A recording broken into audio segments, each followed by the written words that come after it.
There's nothing like running out in front of 100,000 people. Welcome, Zach Wasserman, to the Young Athletic. Thanks for being here. Thank you for having me, man. I really appreciate it. Yeah, how are you doing today? I'm good. How about you?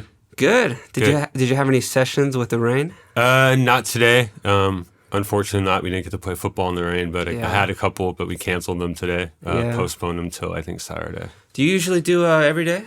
Every day. Yeah, at least have one or two every day, which I'm very thankful for. If you asked me 4 or 5 years ago, I would never thought, probably like 5 years ago, I would never thought I'd be coaching quarterbacks like I am.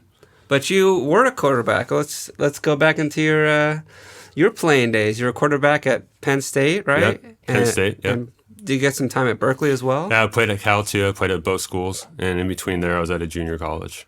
And right now you have your own program called the Quarterback University, right? Yep, the Quarterback U, exactly. So how's that going? It's going great. I started doing it like really seriously the past like 5 or 6 years. Before that, I was coaching these two kids. They're both in college now. One plays college football at a small school, and the other one's out. I think he's graduated college. But those two guys really sparked my love for the game and passion for being a quarterback. And if it wasn't for those two guys, I wouldn't be coaching them today. Yeah, coaching sort of sneaks up on you. It does. I remember I was first offered to coach, and I was like, can it be that fun? And then one of my friends who had started coaching before me said, like, you're going to love it.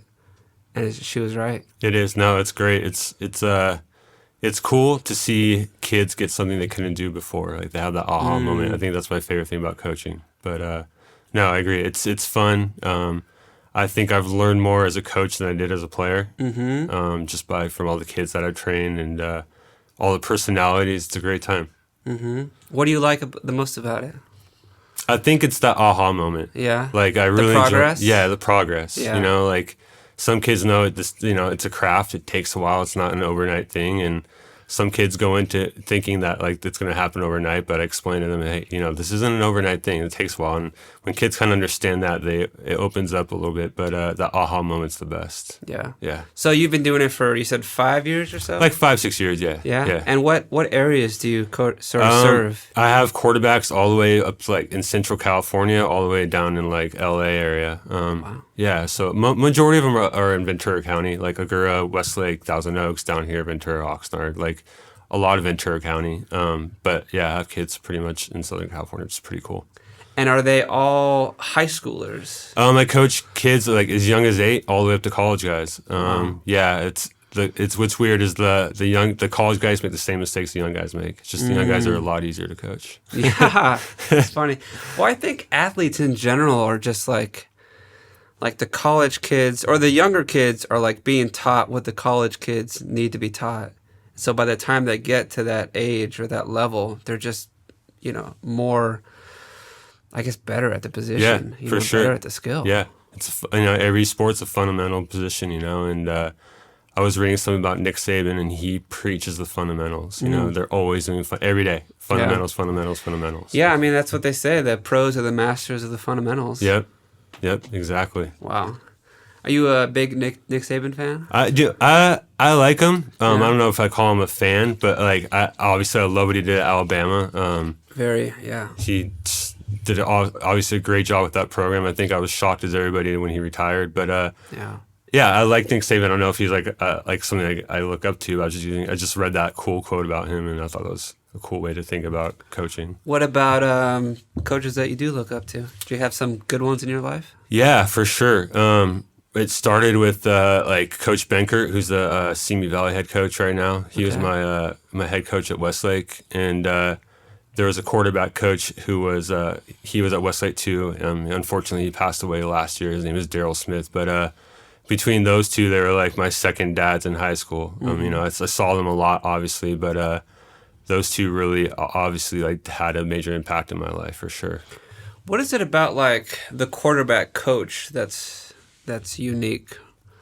That's a great question. Because I coach soccer and we don't really have we have goalkeeper training, but we don't have like defender coaches or midfielder coaches or forward coaches. We just have, a couple of assistants. Yeah, that's a good question. I think, in football too, like you have other specific position coaches too. Right. Like I don't even know. Baseball, is there like a first base coach? A second? Like, There is. Oh, there is. Yeah, Okay, yeah. They stand okay. right on the base. Yeah, I that's think true. it's kind of silly. It's Yeah. like, But like, I don't. That's a great question. Like, man, I wish I could answer that. Yeah. how many position coaches are there?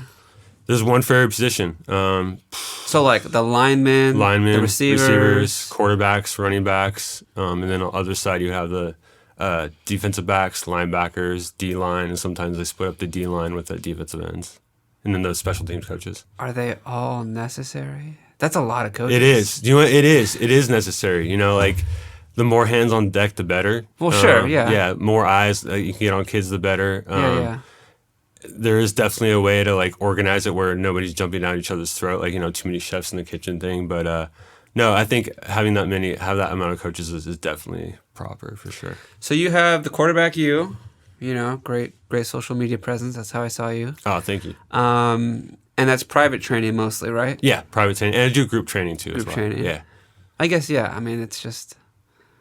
What about like high school? Do you do any work with the high schoolers? So Like in a practice setting? So I actually coached at Ventura High School this last year. Oh, I was yeah. the offensive coordinator there. And then the 3 years before that, I was the quarterback coach at St. Bonnie. And then the year before that, I was the quarterback coach / offensive passing game coordinator at Royal High School.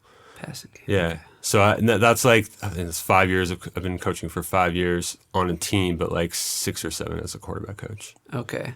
There's kind of a hierarchy of the coaches, right? Absolutely. There's the quarterback coach and then the offensive coordinator. Totally. Yeah, Okay. absolutely. Yeah, for sure. And so you're the offensive coordinator for Ventura High School. Ventura High School. Yeah, yeah. And I guess the season's over, right? It's a It fall is. sport. Yeah, yeah. Oh, we had the Oxnard Pacifica guys That's on here. true. Yeah, that's right. Yeah, I saw that. Did you guys play each other? We played Pacifica. We played Oxnard too. We played Yeah. both schools. Yeah, yeah. We played Oxnard, I think the 3rd or 4th game, and then we played Pacifica like 6th or 7th game.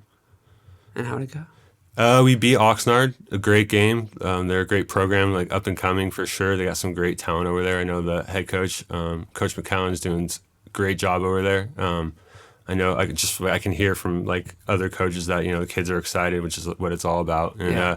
Pacifica, you know, Coach Moon does a great job over there. Obviously, you know, he has college coaches come in and check out all the kids. It's cool to see. You can tell he cares about the kids. For sure. Yeah. For sure. It's cool to see the Ventura County get that much notice. You know? Yeah. He kind of put us on the map a little bit more. Well, that's what this whole thing's about. It's like there's so much talent in the 805. It's like we can't let it go to waste. We have to give them an opportunity. So that's partly what this is about. Totally. Yeah. I've always thought that, even as like when I was at Westlake High School, like there was so much talent out here, not just in football, but a lot of sports, you know, Yeah. like a couple kids I went to high school with played in Major League Baseball, you know, and I know a couple TO kids, Thousand Oaks High School kids too, you know, and like it's crazy to see kids that I knew then played like, you know, in football or Major League Baseball. It's crazy to see that from Ventura. They're all from Ventura County too. Yeah. I mean, you played at a pretty high level. Penn State. Yeah. You know, I no did. pushover. For sure. Absolutely not. What's the conference? Big Ten. Big Ten? Yeah. The Big Ten. It was a great experience. Yeah. Tell us about it. Like, great experience. Division One. Yeah. Like top program. Yeah. You know, I learned a lot just being as a player there and as a student for sure. I don't think I realized how good of coaching I got until I started coaching myself. That is for sure. Yeah, I got some great coaching there. There's nothing at Penn State, yeah. And at Cal too. There's nothing like running out in front of 100,000 people, you know? And clip that. Right, yeah. And I think that's kind of my motivation to coach too. You know, I tell kids, I don't like tell kids like, hey, there's nothing like it, but you know, as a coach, I think it helps me to come from that perspective as a player, you know, and it really helps me push my message as a coach across. So what's that first time like? It's crazy. Yeah. You know, like do you remember your first start? Was it a start? I didn't know. It was just our first game we played against USC. Okay. Ironically, you know, Southern California boy, and we played them at the Meadowlands in New York, which was Giant Stadium then. Okay. Ironically, we played USC in New York, and I was at Penn State. Why were you not at home? Because it was like the kickoff classic. Oh. Yeah. Okay. I looked over on the other side. Like an exhibition game? Not exhibition. It's just like the first game of the season kind of thing. Okay. Yeah. But it's not a conference game. No, non-conference. Non-conference. Yeah. This is just Okay. And I looked over the other sideline. I probably knew half that team because I either like played with them or I grew up like saw them in high school kind of thing. So it was like weird. But running out was crazy. Like I just remember seeing like running out the tunnel and seeing a split of blue for Penn State and a split of red for SC. And there was a joke between a lot of the players, and they always say, you can always tell who the freshmen are because they always put their eyes up. I'm like, yeah, right, whatever. And we're running out, and my first thing, I'm like, oh, shit, this is crazy. And I just remember, I could still see that like part of the red and the blue, and I could just see fans standing up screaming. And I never thought you could pick out faces in the crowd, but you can pick out faces from the crowd, which is crazy. Yeah, that must be an experience. It's an experience for sure. I've never, soccer is not that big in the States. Yeah. So. In Europe, it's crazy. In Europe, yeah, sure. Yeah. Everyone loves soccer there, but yeah, college football especially, is huge. Yeah. All those fans. All the fans, yeah. I call it. It's just something about the camaraderie, the spirit. Like, I don't know. Just you can't match it for me, at least. So when was the first time you got to play in front of 100,000 people? First time I got to play in front was our spring game at Penn State. Okay. Yeah, we played. I think it was like April or May, but yeah, they sell out their spring game, which is crazy. Man, I don't think nervous can describe it. But yeah, I was nervous. I did okay. I remember after the spring game, like there's a rush of reporters like at the locker room, and like this locker room, they came to my locker, and then the other court. It was just crazy. It was like something out of a movie. You know, it was super surreal. Well, it's the big times. I mean, that's a step below, Sunday football. Totally. Yeah. Yeah. Wow. Did you win that game? What was this? Well, I mean, I don't remember. Oh, it was a scrimmage. Yeah, it was kind a scrimmage. Yeah, of? I think we did end up winning. I can't remember though. Was it inter-squad scrimmage? Yeah. Oh, okay. Yeah. And you sold out an inter-squad scrimmage? Crazy, right? Yeah. Yikes. They do it every year. That's every crazy. year. Yeah. Okay, maybe it's like a tradition thing. It is for sure. It's called the blue-white game. Yeah, and blue-white. fans are just ready for it. Do they like call your name? What do they just cheer? They get quiet when you're supposed to get quiet? Like, how does it work? Like during a game? Yeah. They just like as you see it on TV, I guess. They're loud when the other team has the ball. When you score, it's crazy. You look at the student section, it's as crazy as you think it would be. Yeah, like it's a great experience. Do you have a lot of fans being the quarterback? Not me personally, I don't think so. But I mean, there were times I like walk through like somewhere and like after a game and you can hear people like, oh, there's that quarterback. And it wasn't just me. I have other friends with me. They talk about oh, there's that running back. So it was kind of cool for that. Are you still in touch with any of those players? A couple of them, not too many. It's weird. Like a lot of them aren't on Facebook or Instagram, but the ones that are, I've connected with and talked to them sometimes for sure. Did any of them go pro? Yeah, a couple of them for sure. Man, a couple of guys from I don't know, I have to pull some names here, but yeah, a couple guys went pro for sure from both schools. Did you have any desire to go pro, or were you happy with college? I absolutely did. Oh, you did? That was like my ultimate goal for sure. Growing up from like when I was like 3 all the way to I was like 22, 21, I was like, this is what I want to do. But I didn't know what it took, and that's kind of, I don't want to say it wasn't my downfall per se, but I look back on it, I was like, I see it, Do you mean like you didn't do enough? Like you wish you had prepared a little bit more? Absolutely. Spent more time in the weight room kind of thing? Mm-hmm. Not just the weight room. Like the where they do plays? Everything. Or they study film? And this is one thing I tell the kids too, like whenever I coach a kid, I always ask them the first time we work out. I'm like, what's your ultimate, before we do anything, I'm like, what's your ultimate goal with football? And usually it's, I want to play in college or NFL. I'm like, okay, that's cool. I get it. I played in college. I know what it takes to get to college. I didn't play in the NFL, but I have friends that played in the NFL. I know what that takes to get there, right? I didn't know that then. Looking back on it, now I know what it takes. And it really comes to down to the question of, do you love football? Do you love the sport, or do you love the sport? Yeah. Because you got to love the sport. Yeah. Some players just don't have that desire. Totally. They think they do. Yeah. And they don't. They don't. They don't. And some kids think that they do, and they get to the college and like, oh man, this is not what I thought it was, and there's that definitely transition period, from being a high school boy to being a college man, like some kids can go through it pretty quickly. I definitely think everybody experiences it. That transition definitely got me. Like it was hard for me for sure. Yeah. Yeah. From high school to college. Yeah, for sure. It's a big jump. It is a big jump.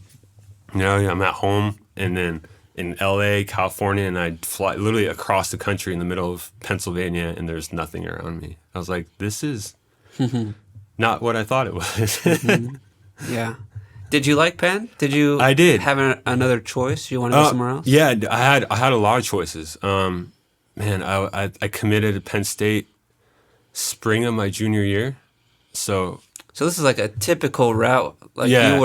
you were on the path. Yeah, I was on the path, but like before that, I had multiple offers from different schools. Like the big programs. Then, so you're a really good high school player. for sure. Okay. Yeah. Yeah, I'm not trying to brag. No. But yeah.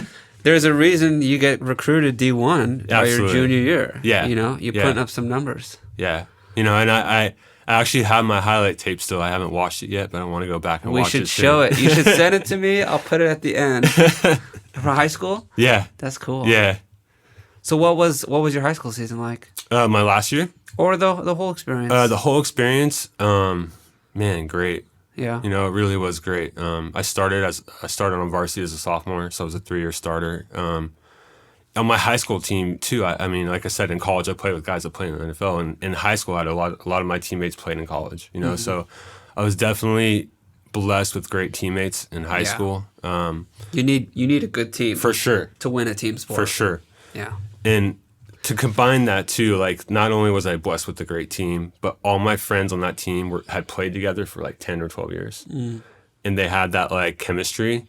And then on top of that, they were all best friends. So here we are, like, it was like a core, like 14, 15 of us that were together every day in practice. We'd go out after practice, go get dinner.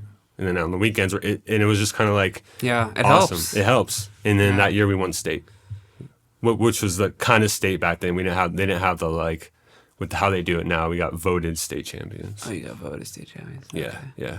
So was that your senior year? That was my senior year, yeah. Were you pretty successful your sophomore and junior year Yeah, as well? for sure. Sophomore year, I had a great year. I tore it up. I definitely made a name for myself. Junior year, same thing. And then senior year, was just kind of like, my name was out there, but we were on a mission to win. So for state. What's the secret to being a great quarterback? Sounds like you know it. I think just hard work, Yeah. Just work hard and enjoy the process for sure. Those two things, I think more enjoying the process is kind of another thing I wish I knew. It's like you're going through it. It's going to be rough in either way. You can hate it or love it. You might as well find a way to love it because it's going to be rough either way. And now I look back on it, I'm like, man, those practices where I was dying, when I was like bent over, can't catch my breath, I miss it. I enjoy it, And now when I coach, Ventura or Bonnie, and you see these kids running around in their helmets and like, man, I miss it, and they don't even know. Yeah, that's great to be out there on the field. Yeah. At the end of the day, in the afternoons. I think the afternoons are for sports practice. Agree, for sure. And especially out here in California, there's nothing like I said, I coach a quarterback or two, sometimes 3, like on the weekends. But I'm like, literally I go to my car after I'm done coaching. I'm like, I can't believe I just coached football for 6 hours today in this beautiful weather, and this is my job. And I don't know if it's really a job. I just love it, and I'm just thankful that parents push their kids my way to let them coach me. I think it says a lot about the parents too that I coach, that like they trust me with their kid to coach their kid. Yeah, it's an honor to be a teacher. Absolutely. To be a coach, to have willing minds, and parents that trust you with their kids' learning and development because they care so much about it. Absolutely. Yep. But I still want to hear more of this secret sauce to be a great secret quarterback. Sauce. All Is it right. because you're so tall? Yeah, that's part of it for sure. But not anymore. You don't have to be tall to be a good quarterback. That's kind of like an old theory. Okay. I think... Could you throw it pretty far? I could throw pretty far. I think my strength was definitely my long to mid-range game. Now that I look back on it, which is kind of weird. But so like I said, the secret's in the hard work, I really think, because then, when you're a kid in high school, you have your parents probably pushing you, and I had my mom and my dad were always on my butt, got to do your footwork, got to do this, got to do that. And not even that, just with school. No matter what, I had to do 2 hours of homework at night. So like I had to find something to do. If I didn't have it, my parents like, find something to do, you know? So, I had that like structure when I was in high school. Then when I got to college, I'm like, no parents. Yeah, that freedom. That freedom. That taste of freedom. And that's the college experience. It's like you got to balance, okay, do I want to be a football player, like a football player, or do I just want to go to college and be a football player? And that's the decision you have to make as an athlete to get to that next level. Yeah, it's almost like you got to have the high school students have a little bit more freedom so they can get used to being proactive themselves. Exactly. Yeah. What about what makes a quarterback unique from the other athletes on the field? What kind of special skill set do you have to have as a quarterback? I think it's the mindset. I've heard and read from multiple coaches, articles, et cetera, quarterback's the hardest position in sports, and I'm not going to debate that. Maybe it is, maybe it's not. I haven't played any other sports, so I can't say what is, what it isn't. I just know what I know as a quarterback. It's definitely the mindset and the decision making. Like during the course of a game, during chaos, you have guys flying at you. Yeah. You have coaches yelling at you, receivers yelling at you, like, I was open. Coaches yelling at you, why didn't you see? And you got it through all that. You got to relax and make a decision. And I think that's where the good ones separate. I'm sorry, the great ones separate themselves from the good ones. It's like how can you find how to relax and find your rhythm with all this craziness going on around you. And and I think as a quarterback, I think that helped me today to be like where I am as like working for myself. It like I found that structure. Like I said, it's funny. Like I was thinking about this probably a couple months ago. When at night, if I'm not doing something like productive, I feel like I should be doing something productive. And I'm like, why am I always like that? And I thought back, I had to do 2 hours of homework every night. I'm like, my parents like built that in me. So like at night now, when I get home, like I literally have to find something to do, because if not, I feel like I'm just like wasting my time. And sometimes I have to be, okay, Zach, you need to relax. But it's just that structure, and the mindset for sure. I think, that's what makes it unique. You can't be idle. Yeah. You got to be proactive. There's that for sure in the leadership aspect. Guys, I wish I always wondered this. Like, I don't know what it is, but on the football field, your teammates always look to the quarterback. And I don't know, like. Why is that? It's like they're always assumed to be the captain. Yeah. They have the C on the shirt. Yeah. And I think because, they know he has to make the decisions, I think somebody should do a research thing on it, because I know what you see it at the younger late ages too. Yeah, for sure, for sure.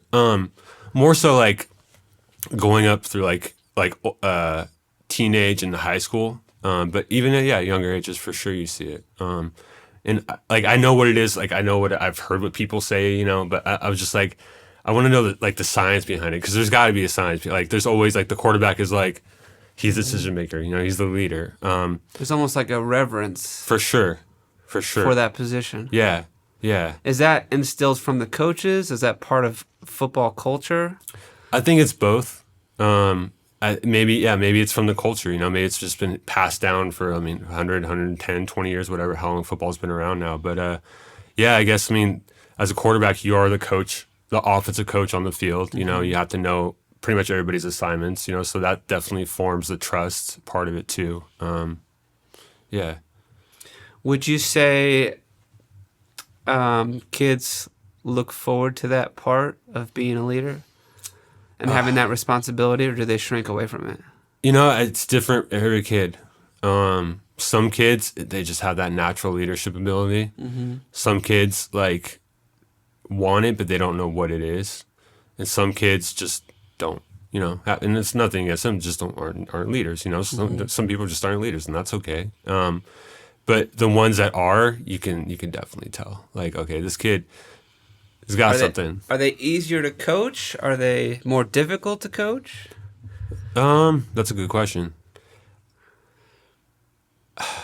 I'd say easier, a little bit easier to coach, because they have that want, as a leader, you kind of like usually want to know like how to learn things and like why I'm doing certain things, And as a coach, I explain that a lot, like, not only the how, but the why too. And I just found as a coach, when you combine the two, kids have that aha moment. They really do. But yeah, I would say kids that are natural born leaders are a little bit easier to coach.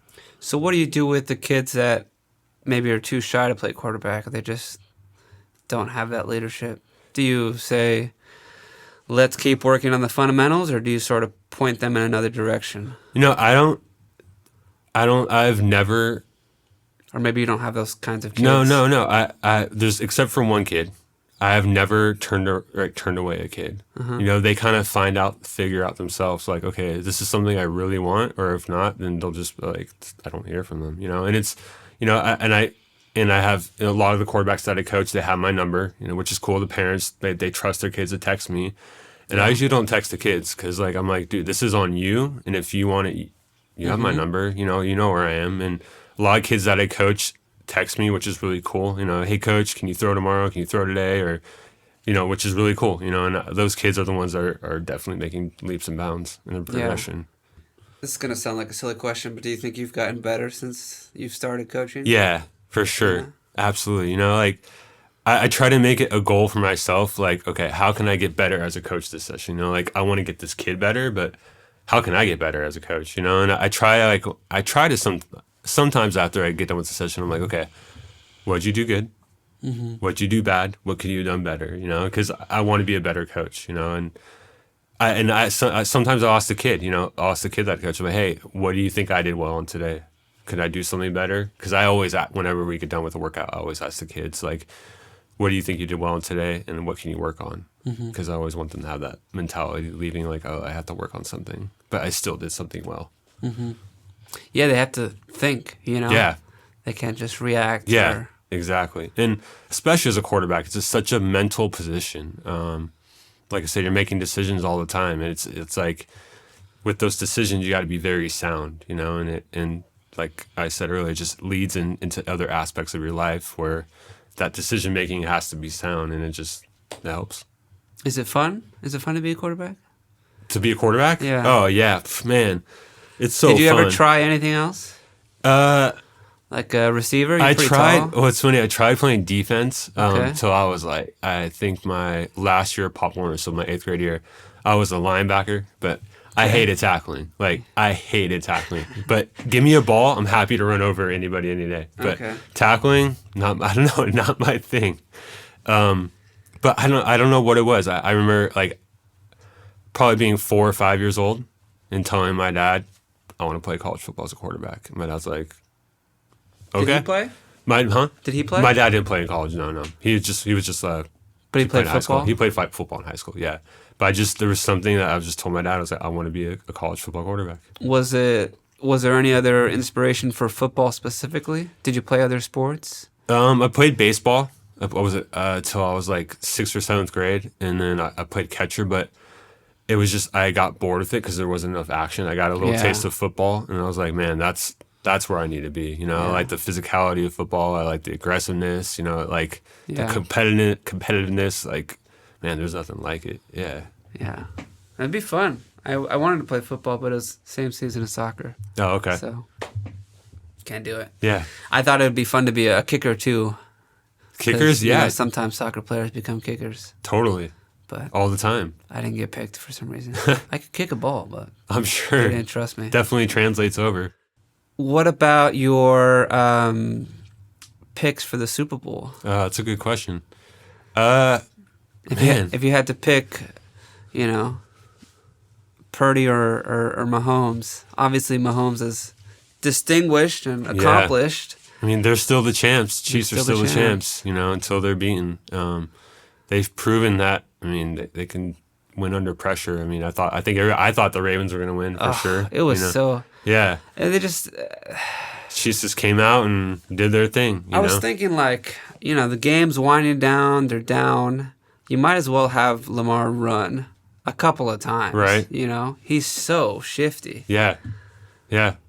No, I was surprised to see that for sure. I would have to say, man, The Chiefs, even though I have a lot of 49er fans and our friends that are fans, I think the Chiefs are going to take it. There's something about like the winner's mindset. Yeah, You know, they just find a way to win. exactly. Like, you know, people make excuses why they lose, but like winners make excuses to win. Totally. And the Chiefs and Mahomes are right there. Exactly. You know, it's weird. It's like I kind of think of it like I grew up in the Lakers with Shaq and Kobe in that like dynasty. Yeah, yeah. It's almost like we're seeing the same thing with the Chiefs right now. It's like we're literally watching a dynasty, like the Warriors like 5-6 years ago. It's like we're literally watching this dynasty just go through, you know, and who knows? Pat Mahomes can beat Tom Brady's Super Bowl record, but yeah, it's interesting. It's cool to see. Do you have a favorite quarterback in the NFL? Right now? Yeah. I would say Josh Allen. Yeah. I just like I'm a big fan of like fundamentals as a quarterback. I like fundamentally sound quarterbacks. Is Josh Allen a He is just like, man, he is just so fundamentally sound. Really? He makes some crazy decisions sometimes, but whatever, it's part of it. But just watching him play, and he plays just so calm too, you know, and I love guys that can play under pressure and just calm. You can never tell. He's like, nothing would bother him, it seems like. Yeah. I mean, the report I see on the internet is Josh is a little wild sometimes, but he's... Really? Yeah. Well, football-wise. Oh, yeah, you know, yeah. Oh, yeah. But you say he's fundamentally sound, so Fundamentally, that was yeah. a little for different sure. to hear. Yeah, and there's a couple other guys I like. I like Lamar. Like, I think watching him progress over the past 4 or 5 years has been awesome. He's a totally different quarterback he was when he started than he is now. He has gotten so much better. And, you know, and that says a lot about him, too, obviously, and how much work he's putting into it. Yeah. You have to want it at the pro level. Oh, yeah. Sometimes you get there and you just like, Totally. you know, Yeah. cash it in. Totally. Mail it in. Yeah. And even at the college level, same thing. You got to want it. But there's those guys in college that are just so naturally gifted athletes that they're just like, yeah, I didn't work out in high school. I'm just here playing Yeah. football. I'm like, dude, that's crazy. That's talent. Yeah. That's crazy talent. Yeah. Josh Allen, Lamar. Yeah, I was kind of rooting for the Ravens. Were you? Yeah. Yeah. And the Lions. The Lions would have been cool that would have been cool to see them win after like they haven't won a Super Bowl, right? And they haven't won the NFC Championship in 50 or 60 years. Yeah. That would have been cool to see for sure. Yeah. But I think they'll crawl back next year. I know the coach didn't think so, but I think they will. Yeah. Do you have any desire to sort of coach at the higher level in college or even in the pros? You know, I do. You know, I'm trying to find what it is exactly I want to do with coaching. Still, like, I love training quarterbacks. I've had opportunity. I coached at Moore Park College 2 seasons ago, which was a junior college. In what capacity? I was the quarterback coach there. Quarterback coach, Yeah, yeah. okay. I would love to be a college coach for sure, but it kind of comes down to the same thing as it was when I was a player. Do I love football or do I love football? You know, because I love training kids right now. Like I love watching that. Like I said, the aha moment. I love watching the development. Do I want to do that as a college coach? And you know, it's a 24/7 job pretty much. You know, and you're out on the road a lot. I don't know. You know, and if the opportunity presents itself, I wouldn't shun it away. That's for sure. What about the difference between like the quarterback coach and the offensive coordinator? Do you have a preference for one or the other? Offensive coordinator is a little more responsibility. Yeah, it is. You know, and given the time, I would love to be like offensive coordinator is great. You know, and it's so what's interesting is they're so different too. You know. I had my first year as offensive coordinator went great. It was definitely a learning experience. Every game, you know, I learned something new or more than something, a couple things new, which I could add to my quarterback coaching, you know, which was really cool. But if I had a choice, and I don't know, it's a tough choice. It's like, do you want to be the decision maker or you want to help your guys out, you know? I don't know. I can't make the decision. Yeah, I mean, the quarterback coach is directly involved with the players. Yeah. And the coordinator, you see him in the booth. I don't know what it's like in college or, you know, yeah, in you're high in the school. booth for sure. And what's interesting... Are they in the booth in high school as well? You get to choose. You can be in the booth or on the sidelines. Some coaches like to be in the booth because you can see the field a lot better. Yeah. You get the whole perspective. I was in the booth except for one game because our headphones messed up. But I did miss like getting that like the on field like reaction and hearing the footsteps and hearing the, like because that gets me pumped up as a coach, and you miss that in the booth. You have your headset on, which muffles out everything, and which is cool. You get there and you can think, but you lose that like that football, while you're there. Yeah, it's like I don't want to say you're not coaching because you are coaching. Yeah, but you're not in the trenches totally. With the players. Yeah.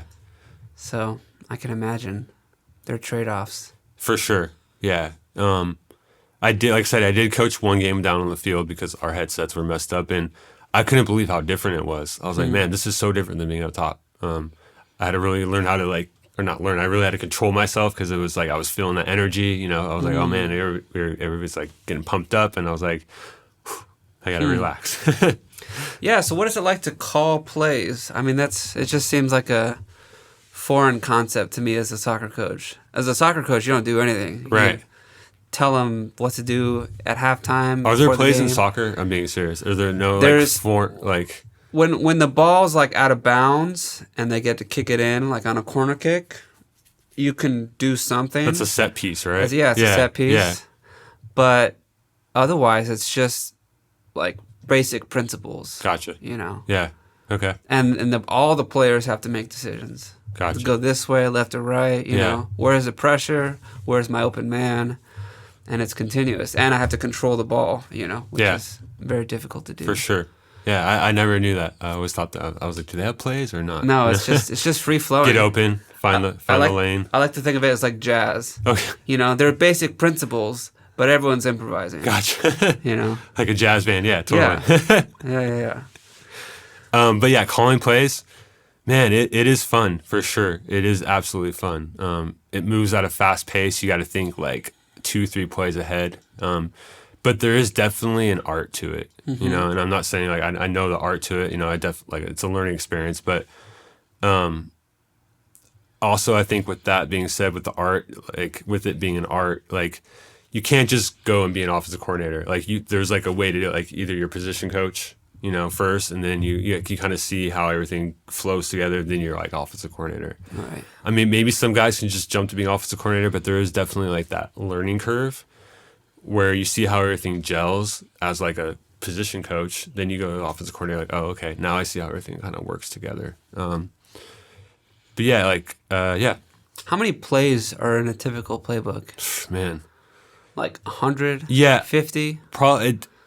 It's 200, 150? Probably more than that. More than 200? Yeah, probably more. Yeah, so it's just like the way, like offensive plays. Yeah. Calling offensive plays. Yeah. You have a list of 200 plays you could pick? For sure. I mean, my list was like, I had not 8.5 by 11, whatever the bigger one is. And it was just full, like I made an Excel sheet and it probably had 250 plays on there. But like, they're not, like it's based on formation. You can have the same play in a different formation. So it's not like they're not all different plays. Okay. But it's all like there's the same plays in different formations. Okay. Yeah. How many typical formations are there in football? It just depends on the program. Where the receivers stand, where the running backs stand. Yeah. Some schools, that's what you mean. Yeah, exactly. Some schools have it just where they have a couple and they just like to move and make it easy for the kids. And that's another thing. You want to make it easy for the kids for sure. But I learned from the St. Bonaventure head coach, Coach Joe Ganecci. Like he likes to have a lot of formations because he likes to move guys around and that kind of opens lanes up. So I learned a lot from him when I was there for 3 years, and I kind of implemented that same thought process at Ventura. So we probably have like 30, 35 different formations. And then, like I said, we can run pretty much every play out of those formations. That's a lot. Yeah. See, that seems like one of the difficult parts of football is learning all that stuff. Yeah, but you don't, like I said, you got to make it easy for the kids. But we probably didn't use 30, 35 formations this year. We probably used like 18 to 20. But it's like it's like how well do you teach it to the kids? Because how well you teach it is how fast you can move. Right. Yeah. Yeah, I mean, you have to coach all that. Exactly. They have to learn it. They got to learn it. That's impressive though for all those kids. For sure, and the kids, I mean, at Ventura, and every program I've been at so far the past 5 years has been awesome. You know, I haven't had a bad experience with any of the coaches, the schools. The kids have been great. Yeah, it's just been a great experience. So does a quarterback have to know all those plays? Or does everyone have to know all Ideally, those he plays? should. If he wants to be a good, I tell my guys, I'm like, if you want to be a good quarterback, you should know all your plays. But I mean, there is some like in betweens. You know, you just like anybody else, you forget some stuff sometimes. But yeah, I mean, if you're doing it right, it's kind of just ingrained into you. You know, you've done it so much in repetition and practice that when you get to the game, it's just easy. I just imagine you have to get that playbook like 6 months before the season starts. Yeah, absolutely. You do? Yeah. Oh, okay. Yeah, I mean, I'm sure schools are already throwing for next season already. I know they are. Yeah. Yeah, and like they're, you know, you don't like throw everything at them right now, but it's just like a refresher. You know, hey, this is what this is, just to keep it in their heads. And then once spring comes around in spring practice comes around in 2-3 months, it's full go again. Do most of the schools sort of run similar plays? I can't imagine there are that many variations of plays. There are, you know. Like you're either going up, you're either going left or right. Yeah, it's like the way I explain it to kids when they first start playing. It's like language, right? What water is for us is agua, and like Spanish is agua, right? It's the same thing for like plays. Like what we call something at this school might be called something totally different at this school, but it's still the same play. Yeah. It's just called something else. Yeah. I think, and coming from a high school, Westlake High School, where my coaches, we had a lot of formations that had a lot of plays that they were like the very fundamental plays of football, like the passing offense, that when I got into college, it was just easy for me because I just knew, I just ingrained in me. Mm-hmm. But yeah. I've heard like West Coast offense. Yeah. What's the difference between West Coast and I'm assuming the East Coast? No, there's no East Coast. There's no East Coast? Yeah, no. No, really? Yeah, no, there isn't. It's just West Coast. It's What's the other option? It's West Coast. You can be a spread offense. You can be run heavy offense. There's definitely different kinds of offenses. West Coast, I think a good example would probably be the Chiefs. They're kind of a West Coast offense. Or no, I guess they're kind of spread. But yeah, like it's different at every school. And also like, what can you do with the players you have? You know, you might not be able to go into the formations or offense you want because you don't have the kids. So it's like you gotta, you want to do all these things as a coach, but do you have the guys to do it? You got to kind of go with what your kids can do. Yeah. Do you have a lot of kids in your program? For Ventura? Yeah. Yeah, there's probably, I think there's, I don't know, like 100 there, probably 90, 100 there. Do you have like I'm assuming varsity and JV? Varsity, JV, and freshman. And freshman? Yeah. Which is cool. A lot of schools now, like the you number. coach at the varsity level? Yeah, I coach varsity. Okay. Yeah. A lot of schools, the numbers are down. So some schools can't field the freshman team. Some schools can't field the JV team. There's always a varsity team. But yeah, it's a little, hurtful to see schools scrambling for kids sometimes because, you know, I have these kids preparing all week for a game and they find out the day before, the school can't play because they don't have enough kids, you know? So it's kind of, it hurts to see that. Does that happen often?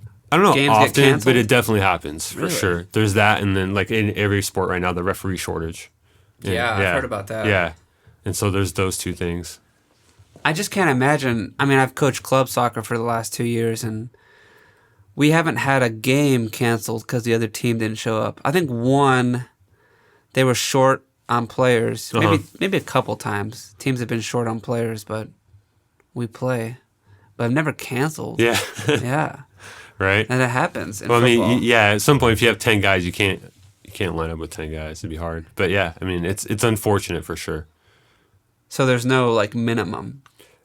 I don't know if there's like if CIF has like a minimum of like, I don't know if they do or don't, but I would assume they would. Yeah. I'm sure there is. Yeah. There's 11 on the field, right? 11 on the field. Yeah. 11 attack. What are they called? Offense. The offense. 11 offense. 11 defense. Yeah. Yeah. This numbers thing, I've heard it a couple times now that schools just don't have a lot of kids. Yeah. And do you know if that's true for other sports or is that just? The cross country coach that I had on last, she said the same thing. Really? Yeah.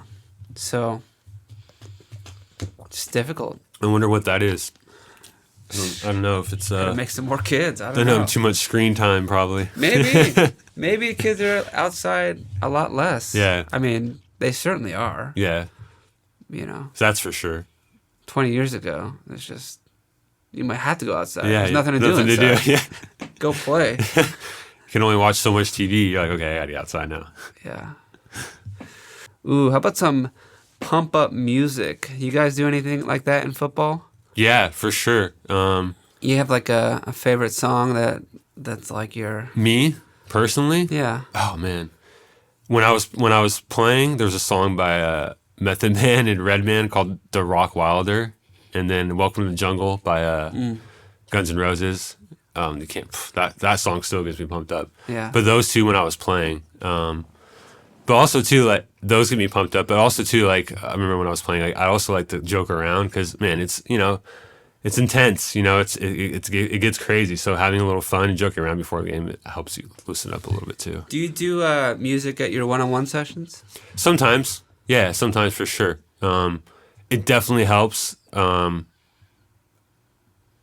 It helps usually. Sometimes the kids get a little too like involved with the music. They can't pay attention to me and listen to music. So, Yeah. but usually it definitely helps like the vibe and like it's a little bit of a better workout. Yeah.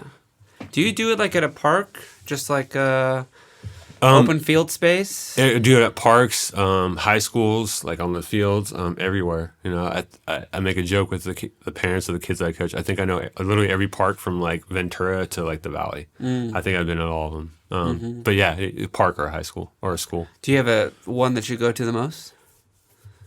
Oh, man, that's a good question. I don't know. Or a favorite one that's maybe like I'm at the YMCA in Westlake a lot. That's a really nice field.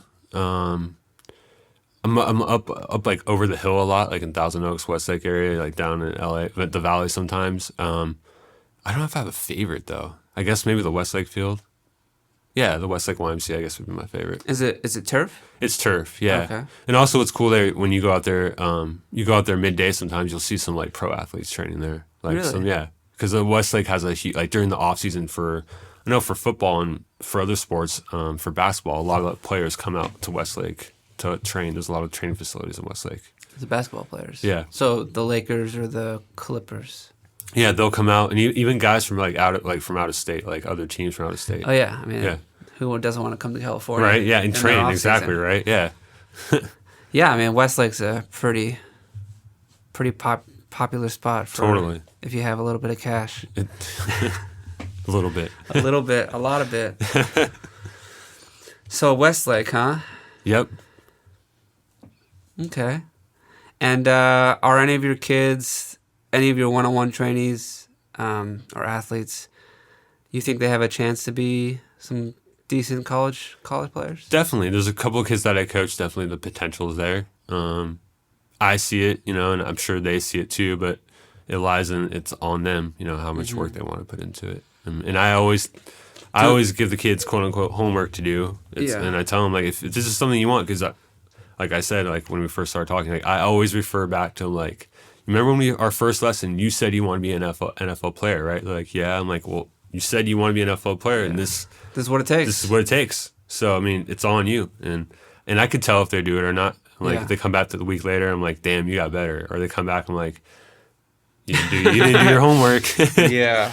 What's the typical homework assignment? It just depends on each kid, but is it like throwing? Is it mechanics? Footwork. What's interesting, and I didn't make this up. A lot of quarterback coaches, they have kids use like a towel.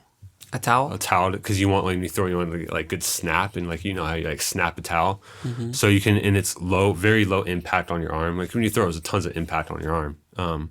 But with like a towel, and you grab a towel and like a ball for like your offhand, which is the hand you don't throw with, and you're using that just to keep your arm here to stay closed.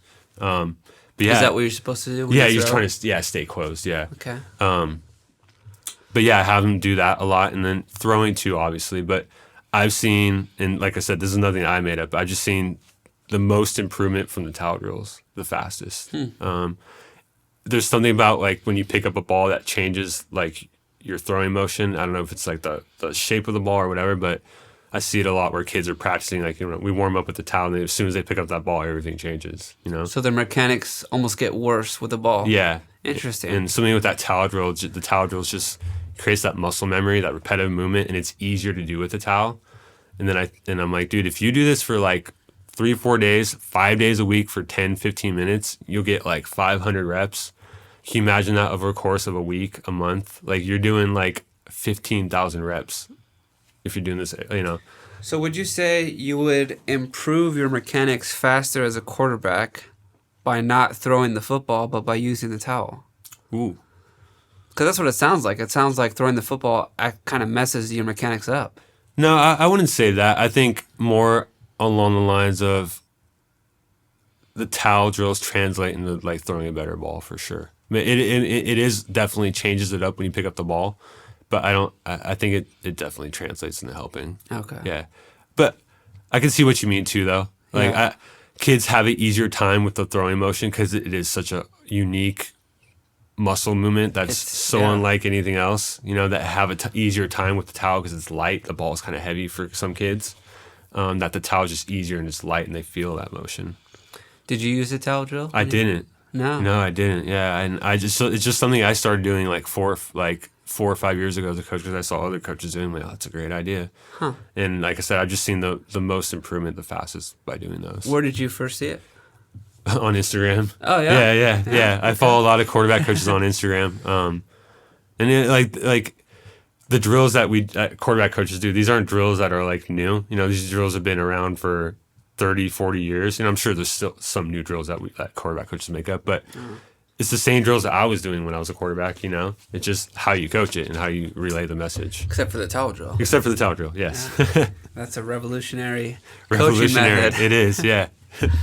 Do you connect with other coaches on Instagram and ever like ask them, you know, what can I improve? Yeah, or, absolutely. you know, what are your ideas Yeah. that have worked for your team? For sure. I would like after a couple games last year, I would reach it because like what's cool in Ventura County, I'm sure it's just like that everywhere. Like the coaches, no matter if you're at a different high school, you guys like you have that camaraderie as you're a coach, you're a high school coach. So there's definitely a bond between a lot of Ventura County coaches in the area, and I would definitely reach out to some of the defensive coordinators after the game, like, hey, like, you know, what did I do well as offensive coordinator? Like, what could I have done better? And they tell me, you know, and it just helps me. You ask the other team's defensive coordinator. Yeah. Interesting. Yeah. And, you know, like, maybe that wouldn't go over in college. Like, I doubt college coaches are doing that, you know, but I want to be a better coach, and you know, and you got to learn. And and whenever I did, the coaches would tell me like, "Hey, you know, this is what I saw. This is what you could do better. You did this too much," and I just learned from that. Interesting. Yeah, it's like asking your opponent. I know, right? But it's cool. I mean, yeah, they have the best perspective for sure. Because they're the ones that have to react to what you're doing. But other than that, like I like, there's a lot of coaches that I message in the area, and they're like everybody's. I can't name a coach out here that doesn't have the best interest of the kids in mind, which is cool. You know, they're all about the kids. Do a lot of them have their own like private training like you? I don't know. I don't think so. I mean, there's definitely a couple of us. I know you had like Kevin Ballard on here. He's one of my good friends. He does with Redline, and he used to privately train. I know there's a couple other coaches that definitely do it. I don't know how many. And I feel like lucky to be coaching quarterbacks as I am. I don't know how it found me, but I feel lucky to have that opportunity because I know a lot of coaches don't. Would you say you're like the most experienced quarterback to coach in the area with your experience at Penn State and Berkeley? No, I wouldn't say that. Is there someone that played at a higher level that you know in this area? That I'm sure that I think coaches. There's a couple other older guys. I think they did for sure. But I wouldn't call myself. I don't know. It's hard for me to say. I wouldn't say I'm the best coach. I strive to be. I would. I hope my kids think because their coach think I'm the best coach. I would never ask them like, "Hey, do you think I'm the best coach?" Right. But there are specific insights that you get playing at a high level that you don't get. Absolutely. Absolutely. And otherwise. Absolutely. Yeah. And I think that helps me as a coach for sure because I'm like, you've been there. Like I've been there. I've experienced it. You know, and it's not just like boasting about it. I'm not bragging about it, but like I've been through that situation of like, you know, I know how this play works because I've been through that play. You know, I know how this read worked because I've been through that play. And I think that helps me relay to the message to kids a lot because we can get on the same level, you know, and I'm like, hey, then this is how it happens, and once you get that on the same level, it definitely helps. Do kids ever rebel and be like, you don't know what you're doing? Not just joking around. Yeah. I'm sure they have that. Like, I'm sure they think that sometimes, you know. And I mean, I know they think that sometimes. Like, I was training a kid last week, and he kept like fighting me on something, and then he finally did it, and it worked. And he just kind of like looked at me like, I'm like, yeah, that's right. I told you. Yeah. But they, and like all the kids that I coach are great, you know. And I don't know if they rebel, but I'm sure there's sometimes they're like, damn. This coach, man. Yeah. Won't get off my back. Exactly. Because I tell him, like, dude, you can have the most beautiful throw you've ever thrown in your life, but I will always have something to say. Yeah. You know, like, you could always do something better. Not just like, that goes for anything, I think, you know. Yeah. So you're pretty particular with how you coach all the aspects, the footwork, the release. What's the most important part of the mechanics of a footwork. Footwork, absolutely. I don't think like I learned this as a quarterback, but I don't think I really understood it until I started coaching. But you throw with your feet, and you're like, and when I tell a kid that at first, like, what does that even mean? But once you feel it, like once you know how to like use your feet and like how to put your feet in the ground and get your footwork down, it's night and day. And it's like you throw with your feet, and the last thing to come usually is the throw, because it works from the ground up. And so you're throwing with your feet first. So what's the last thing you're doing? You're throwing. So I try to work backwards. I found that working backwards as a coach, like coaching the throwing motion, helps. So I actually start from the end. I start from the finish, and we work to the beginning. Really? Yeah. Is that a typical quarterback coach technique? I don't know. It's just something that I learned because the finish is actually easier than the throw itself. And if you could put the release of the ball? Like okay. not only the release, but how you should finish, how you should end your throw. Okay. Is kind of like easier. And it teaches you how to be balanced, and kids feel like how to be balanced and how to keep their hips back in the finish. And that just leads you to like feel it, the whole throwing motion, you know? And I try to coach the kids too, where I'm very like interactive with them. I'm not just like, hey, do this, and I just watch them. It's very much a feeling thing, because my quarterback coach in high school, like I mentioned before, he gave me the ability to self-correct. You know, if this feels weird, it's like, if this felt weird, like, what did you do wrong? You know, there's always like, if as quarterback, it's like a domino effect. If you do one thing wrong in your motion, it's going to cause everything else to fall down, right? So I always ask the kids, like, hey, what did that feel like? How'd that feel? Did that feel good? Does that feel different? You know, because then they can self-coach, and that goes really far too. So you throw with your feet, huh? Yeah. That's a cool concept. Right? Yeah. And the first time I coach a kid, I'll ask him at the end. I'm like, if I told you when we first started, you throw with your feet, would you have any idea what I was saying? And they're like, I would have no idea. But I'm like, now do you understand? They're like, yeah. I mean, your power comes from your balance. Exactly. If you're off balance, you got nothing. Yeah. So it makes sense. Yeah, and that's why, like, I think partly why I've learned that the finish, training from front back to front, is because the finish is where you find the balance and you can feel everything. And then once you feel that, it's like everything kind of is easier to coach. Do you film on your practices? Yeah. Like close-ups and everything? Like, usually the kids that I coach bring like a receiver.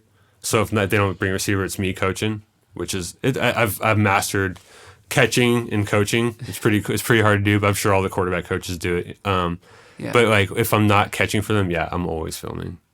And then I'll send it to them right after, and I usually tell them, and it's part of like your homework, right? I'm like, watch the videos I sent you and get back to me, text me and tell me what you think you could work on and what you did better. Do kids usually do that? Some of them do, actually, you know, and those are the kids that make excel. Crazy leaps and bounds, you know? Yeah. And like I said, the kids that don't do it are the ones that are struggling, you know, and that's why I leave it on them. Do you ever send them like pro clips, professional clips? Yeah, I do, for sure. Because like, I'll reference something in like a lesson to a kid. I'm like, hey, did you see that game this weekend where so-and-so did this? Like, yeah. I'm like, okay, cool. Because then I'll like show them past couple plays of that quarterback. Hey, you know, we just talked about this play. Check this play out, you know? Because you learn so much, I mean, just like anything, by seeing what you're doing, you know? Do you find your athletes watch football games? Because that's one of the hardest things for me as a coach, is to get my players to watch soccer games. And Not it's just like, it's weird. You could learn so much. Yeah. You know? Like and it's so easy. It's so easy. It's so available. Yeah. I was coaching this kid last year, last January. It was right before the college football playoffs. It was like 2 days before the college football playoffs. It was like, I can't remember, Michigan, TCU, Alabama, and Georgia. I don't know, whatever. But I asked them, I was like, are you guys going to watch the games on Saturday? They're like, what games? Yeah. I'm like, What games? I'm like, the college football playoffs. They're like, oh, that's this weekend? I'm like, oh my gosh, yeah. I find it more kids don't watch football than do. I don't know if there's a way to like equate, like I don't think the kids that are watching football are better per se, Right. but they might have a better football IQ. Yeah, you have to become a student of the game. Yeah, for sure. And maybe that starts later. Yeah, maybe. Maybe it starts in high school or even college. Yep. Because I wasn't really introduced to that concept till college, but that was also because we weren't filming high school games. But everything's filmed now. Yeah, everything's filmed. I mean, obviously, technology is a little more advanced than we were. Yeah. But yeah, everything is definitely filmed now. Yeah. Is high school film? Do you guys go over? Yeah, You guys? for sure. Yeah. When I was at Bonnie, we filmed every practice, and then we usually like the day after we'd show them the practice. No kidding. Every practice. Yeah, and obviously the games, and then Saturday I usually have films after the games. In college, I mean, they film everything in college, Yeah. like practice. They film me warming up in college. Yeah. But yeah, they film a lot.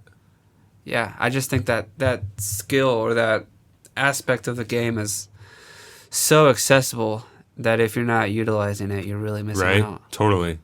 Yeah, and especially as a quarterback, because you can, like, watching a game, you can see things how it develop, and you can, like, look at the defense, and as a quarterback, like, okay, they're in that defense, and it's, if you can learn it, you have to be a student of the game. Once you're on the field, you're like, oh man, I've seen this. I've seen this not only on the field, I've seen the film room 6 times. My coach told me about it 10 times. Like, we rep this in practice. I know how this works, How many, you said there are like 250 offensive plays and maybe 30, you said lineups or Formations. formations? I mean, that, What about defensively when you're the quarterback looking at the defense? How many formations do they have? well, they can line up however they want, I think, and you see in youth football, it's pretty basic. You can't have guys doing too much.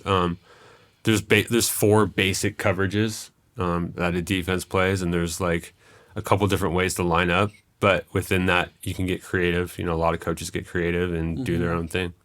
You can move like... You can do it. Yeah. On offense, there's certain things you have to do to line up on offense. On defense, it's pretty much you can do whatever you want. Oh, really? Yeah. They don't have the same kind of rules? No. Interesting. Yeah, I've always I don't know all the rules of football. They throw a flag and it's like, first it's like, encroachment, and then it's like false start, or I don't know. There's just all different variations of what look the same thing. False start, offsides. Yeah, it's like those are all the same thing. Yeah. Too many rules in football. Too many rules. Soccer's just like play. Yeah, I like watching soccer. Soccer's awesome. I like watching Premier League. Yeah. Oh yeah. Or the UEFA Cup too. Yeah, UEFA Champions League's the best. Champions League, yeah. Champions League's the best soccer there is. It's awesome. Better than the World Cup. Because those guys, they play year-round with each other. Yeah. World Cup, you're only together for a couple months. That's true. That's right, yeah. Champions League is awesome. That's I love just watching sports. I love watching athletes compete at the highest level. It's, nothing like it. Would you say you watch almost all the NFL games? Or college football? I'm more of a college guy. I mean, honestly, who's lying? I'm lying. I just love football. I watch it anytime. But if I had to pick, it'd definitely be college football. That's what Mike and Marcus said. Really? Yeah, they said college. Really? They said they don't really care too much about the NFL. Yeah, and I don't know what it is. For me, it's something about the passion and the fans and the school spirit and the band playing. And maybe it's just because I was a part of it. Yeah. Maybe it takes me back. I don't know, but there's something about it. Yeah, I'm kind of picturing it myself, walking out of the tunnel with the blue and the red. Oh, and dude, the nothing like it, 100,000. man. Nothing like it. Yeah. Nothing like it. Yeah. How many times did you experience that? Well, I was at Penn State 1 year, so I mean, we had 5 or 6 home games, so 5 or 6 times. What was cool at Penn State, and I'll never forget this. The football complex is about 1.5 miles, maybe a mile from the stadium. So to get to the game, you take these blue buses, because Penn State's blue and white, right? There's an offensive bus and defensive bus. and you drive from the football complex to the football stadium. So is the complex like where the locker rooms Yeah, are? yeah. Okay. But in that drive, all the fans are lined up on the road. Oh, so you have like 40, 50, 60,000 people just watching you roll in, like cheering, like holding their Penn State gear, like cheering, let's go Lions. Like, and like literally, I could still like see it, you know, it was like a dream. Like, this is crazy, you know? Were the other teammates of yours were like reacting the same way? Like, I'm this sure. is crazy? Yeah, I'm sure. And I don't think you can ever get used to it. I don't know, because it's probably, I'm sure the NFL guys, like, I'm sure there's some surreal moment they have with it too. I don't know if you can get used to it, but yeah, I mean, it was definitely surreal. Who was your college coach? At Penn State was Joe Paterno. Is he a good coach? He was considered one of the best coaches ever. Yeah. Oh, really? Yeah. What made him so great? From what I've heard, I'll tell you from what I heard and what I saw. From what I heard before, you know, it's just how involved he was with the practices and with his kids. Not only like on the field but off the field too. Mm-hmm. Passionate, very passionate. Fiery. Like, he was so fiery. He's probably like 5'7", 5'8", skinny, but man. Really? Yeah, but he would just light up a room in a second. Did he play football as well? I don't know. I think he did. Yeah, I'm not sure. I'm pretty sure. But at 5'7"? Yeah, maybe he was a little. Maybe yeah. Well, he was older then, so maybe he was like 5'8", 5'9". Okay, Yeah, okay. yeah. But yeah, and like so that's what I heard from my experience, from what I saw. It's kind of the same thing. I think a good example of his type of coaching and why he was so successful, and I'll never forget this too, is we were running offensive play, and our right tackle, who's on the offensive line, he played in the NFL. His name was, oh man, totally blank on his name. Whatever, I can see him, but he couldn't get this like one block down, right? And this guy's like 6'7", 300 pounds, like a big dude, big beefy dude. And then you have Joe Paterno, like I said, he's like 5'7", 150, and he can't get the play. And Joe's like, do you know what? Move out of the way. And he like literally throws him aside. He's like, I'm going to do it. And he lines up and just blocks the defensive guy. And he's like, that's how you do it. And I'm like, Wow. right? And yeah, this little guy. And I was like, dude, that's why he's considered one of the best, right? He just knows how to like get into you and like get in your head in a good way. Motivate you. Yeah. Yeah. And so that was at Penn State. And at Cal, I was there for a year. I had Coach Tedford. He was amazing coach, and I think looking back on it, he challenged me, and I missed the challenge. And that was kind of like why I stopped playing football after that. And I didn't figure this out probably like 5 or 6 years ago. So our first couple practices, my people would always hit on me because I was slow, right? I was a big guy, kind of bigger, 6'3", 200, 210 at the time. But you're a quarterback. Yeah. You're not running. I'm not running. And then the quarterbacks weren't runners, right? Yeah, They were yeah. just like, in the pocket, you're just throwing. And I remember after our first two practices, it was just like the freshmen, and I was there. I was a transfer, so it was like the freshmen and the transfers. And man, our first two practices, I lit it up. Like, I was on fire, like hitting everything. And then he pulls me aside after the one practice. He's like, Wasserman. I'm like, yeah. He's like, not so good today. I was like, what? He's like, actually, this was in the meeting room. He's like, you didn't do so well today. I'm like, what do you mean? He's like, your feet are really slow, like really slow. And I was like, I think he knew that was like the one thing, because I made it a point. I'm like, dude, I gotta be fast, right? I'm like, I was on time the whole time, right? And so, and I thought like, oh man, he doesn't like me, you know. And from that point on, I was like, I just thought he didn't like me. I thought he didn't respect me. But then I realized my friend, one of my teammates, high school or college teammates, posted on Facebook about 5 or 6 years ago how Coach Tedford challenged him by saying this one thing, and I'm like, oh my gosh, he challenged me, and I totally missed the challenge, you know. And I don't think that was like that one point was like my downfall of football, but I missed that challenge, and to this day I look back, I'm like, man, that was my chance right there, you know. I'm sure I had other chances, but that was like, I missed it, you know. So when you say that was your chance, like, did you get subbed after that? Were you not playing? I wasn't playing. Yeah. And part of it too, like, okay, so I was at Penn State for a year. Okay. Junior college after that, and then Cal for a year or two playing there, and then I just stopped playing football. And went to school because I was at Cal. But my freshman year at Penn State, my mom found out my mom had cancer. So I found that out like, the spring game I was telling you about. I literally found it out like the right after the spring game. Like my dad and my mom were in town for for practice for the whole week. And I remember like it was a Monday, like after our first practice, I had a great practice. My dad's like, "Hey, on Sunday after the game, you're gonna have to go to Harrisburg, which is a city in Pennsylvania, to visit your brother and sister. Your mom has to talk to you guys." And I was like, "About what?" I'm like, "What do you mean our mom has to talk to us?" I'm like, "Why can't you just tell me like what it is?" And he just kind of got this like look. I'm like, "Okay." I'm like, "All right." And I just had him like in the back of my head, right? And then I found out like after the spring game, my mom had terminal breast cancer, and she passed away like five months later. So that definitely took the wind out of my sails. Yeah. And the kids that and you hear obviously kids are going through that. Athletes in any sport, and the kids that are fighting through that, not just like breast cancer, but anything with their parents, man, props to them because that's tough. So that really sort of, like you said, took the wind out of your sails. Yeah. Yeah. For football. For sure, and my mom was a big part of like of football for me. What's funny is like when I first started playing, she wanted nothing to do with it. She hated it. Like she didn't want me to play tackle. Like I begged her for 2 years to play, and my dad like same thing. And she's like, "Nope, you're not playing tackle." And then she finally let me play. She didn't come to a game the first year because she didn't want to see me get hit. And then the second year, she came to like the fourth or fifth game, and that was it. After that, she was like, "I love this sport." I'd come home, she'd have ESPN on watching college football. And she's like talking to me about college football games for this weekend and like who's going to win. I'm like, what the hell have you turned into here?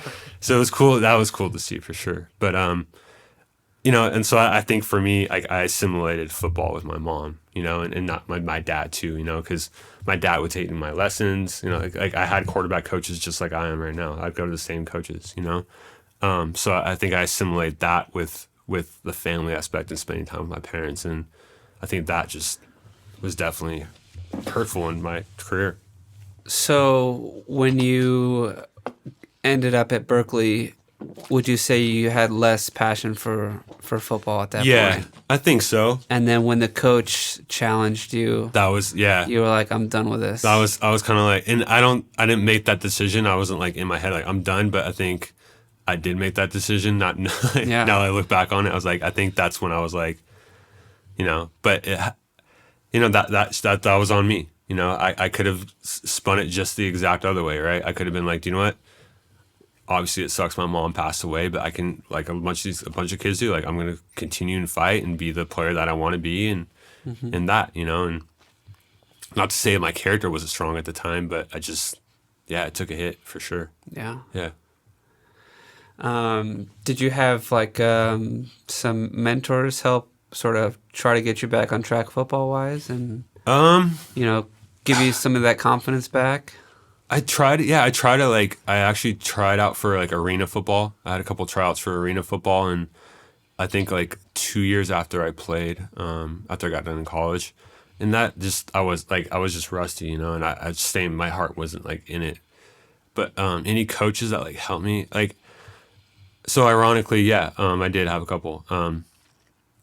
My head coach at Westlake, Coach Benkert, and so like I was saying, his quarterback coach was my his friend was my quarterback coach in high school. He helped me too, and now my quarterback coach in high school, his son, is now the quarterback coach for Coach Benkert.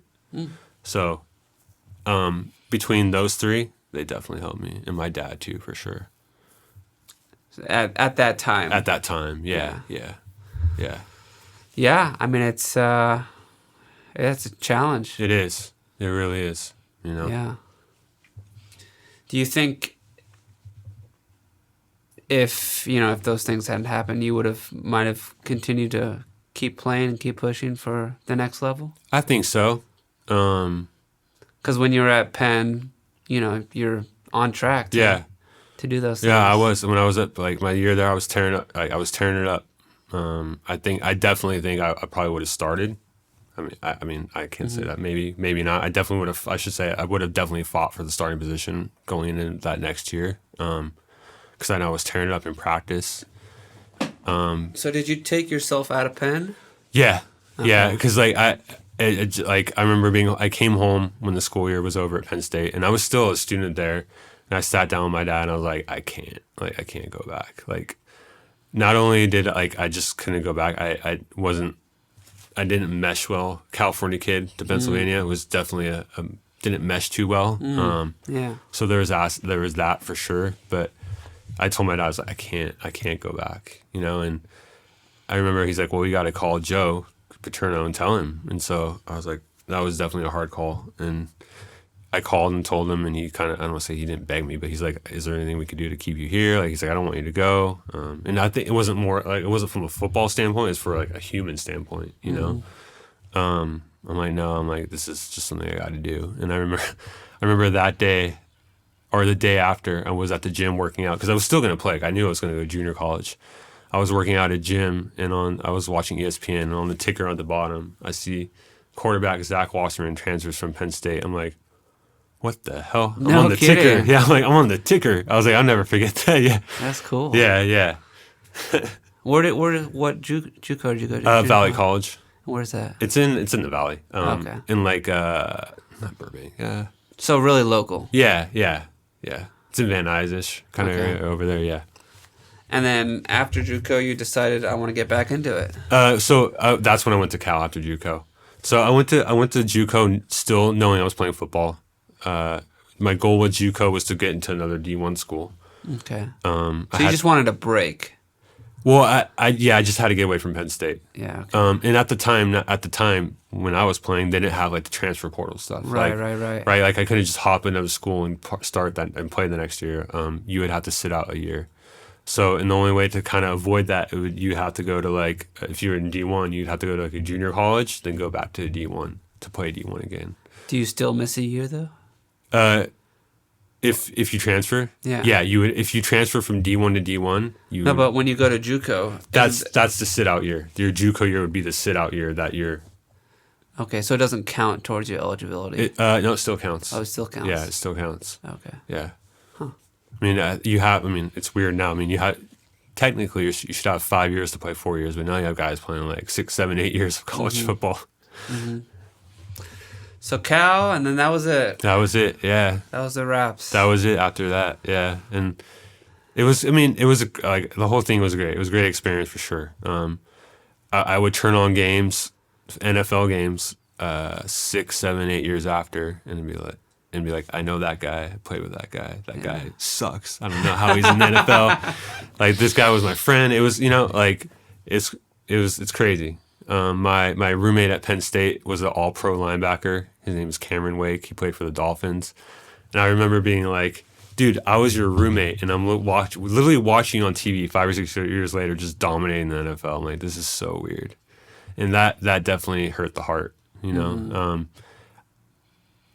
I couldn't even turn on football probably for 4 or 5 years after that. Oh, really? I didn't even and that's what I was saying. Like, if you asked me 6 or 7 years, probably like 7 or 8 years ago now, what I wanted to do, I would tell you graphic design and web design. Football was not even my realm of thought process, and I still love it, And I wasn't.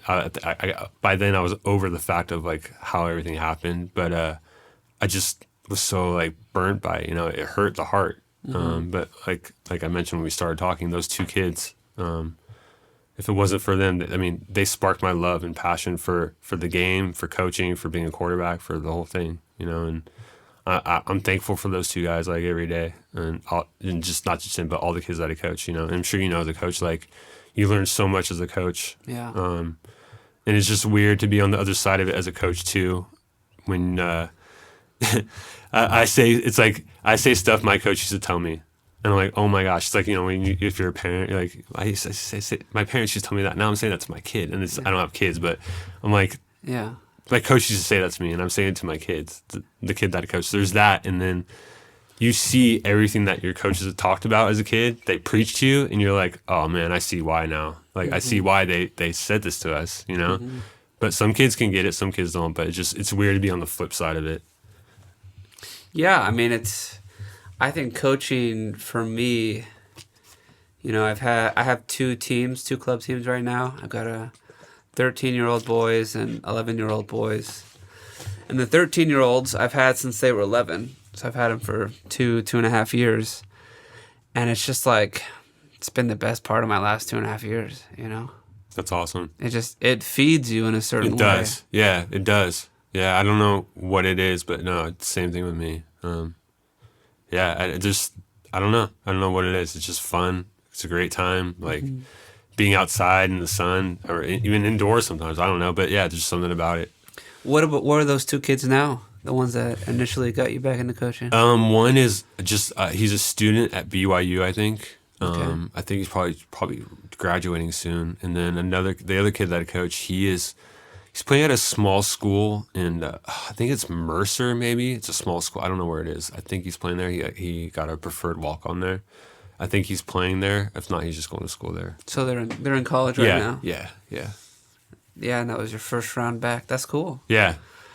They're almost adults. Which is crazy, you know, and it's weird to see these kids grow up in front of you too. I'm sure the same thing. Yeah. Like, you know, you've been coaching for 2.5 years, like you said.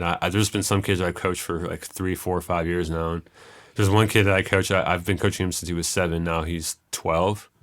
I've literally seen this kid like grow up in front of my eyes, and you see him like every week, right? Mm-hmm. You see him, and I'm like, dude, you look taller this week. I say that a lot right to my kids. Yeah. Yeah. It's weird. You're like, dude, I saw you last week, and you look taller now. It's just weird, you know. And just to look back on it, like, dude, I remember you when you were 7 years old, and now you're 12. I'm like, it's gonna be weird when he's like 18, 19. I'm like, it's crazy. It's crazy. It's crazy the things they remember when they were so young too. Yeah. It's like I certainly didn't remember those things Yeah. when I was that young. Yeah. You know? But there's that, and some of the stuff these kids say, I'm sure you're like, dude, what? Like, it just cracks me up sometimes. Yeah. Just their thought process or whatever. It's just funny. Yeah, the older team, the 13-year-old boys, they're like a little self-contained unit. Like they don't need a coach. They have their own energy. They do their own thing. I just try to guide them in the right direction. Right.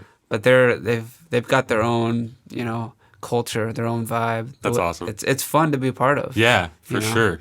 Yeah. I'm like a guest. Yeah. On that team. Right. They've got the whole thing, and I'm just, you know, trying to help them. Yeah. Not make too many mistakes. Right. And I think that's why I guess there's so many reasons why I coach now that we're talking about it. I think maybe that's part of it too. Like there's something about being on a team that I just love. Accomplishing something together, like even if it's just one other person you or like a whole team, it's awesome. You know, celebrate with your teammates. And I think that aspect probably brings me back, and that's probably why I coach some of it too. Like there's that team aspect. Yeah, being a part of a team is definitely special. Yeah. Yeah. And I think even just playing sports, like, you know, soccer is such a universal sport that you can make friends with strangers anywhere you go. Right. If you can play and they can play. Totally. You know, you don't need to speak their language. No, you don't. Yeah, it's true. Yeah.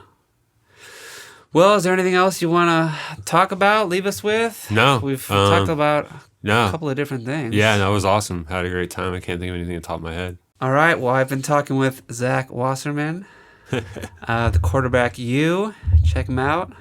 Thanks for being a part of the podcast. Thanks for having me, man. I really appreciate it. Had a great time. Thank you. Thank you.